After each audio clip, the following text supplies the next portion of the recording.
ഇപ്പൊ മോക്കൊന്നും മനസ്സിലാവൂല. കുറച്ച് കഴിയുമ്പോ എന്റെ ഉമ്മാരെ വേവലാതി നമുക്കറിയാം. ഞാനൊരു ഉമ്മയാണ്, അതുകൊണ്ട് എനിക്കറിയാം.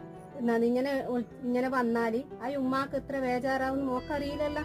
കുറച്ച് കഴിയുമ്പോ മോക്ക് മനസ്സിലാവൂല. ഒരിക്കലും അങ്ങനെ ചെയ്യാൻ പാടില്ല മോളെ. ഉമ്മാരും ഉപ്പാരും വെറുപ്പ് ഒരിക്കലും സമ്പാദിക്കാൻ പാടില്ല മോളെ. ഉമ്മാനും ഉപ്പാനും വെറുപ്പിക്കാൻ പാടില്ല. അല്ലാടാ, ഞാൻ ഇത്രയും സംസാരിച്ചിട്ട് ഓളെന്തോ ഒരു അക്ഷരം ഉണ്ടാത്തേ. ഉമ്മ പറയുന്നത് ഇവക്കെല്ലാം മനസ്സിലാവുന്നുണ്ട്, കേൾക്കുന്നുമുണ്ട്. പക്ഷെ സംസാരിക്കലോ എന്താ അതേ മോനെ, അതൊന്നും ഉമ്മാക്ക് പ്രശ്നമല്ല മോനെ. മോൻ ചെയ്തത് നല്ല കാര്യമാണ്. എന്നാലും ഉപ്പ വരട്ടെ. ഉപ്പ വന്നിട്ട് നമുക്ക് തീരുമാനിക്കാം. അതിനുള്ളിൽ രണ്ട് മോക്കെന്തെങ്കിലും കുടിക്കാൻ കൊടുത്തിട്ട് ഞാൻ മോനൊരു കാര്യം ചെയ്യും, മോളെയും കൂട്ടിട്ട് പോയിട്ട് ഇരിക്കും.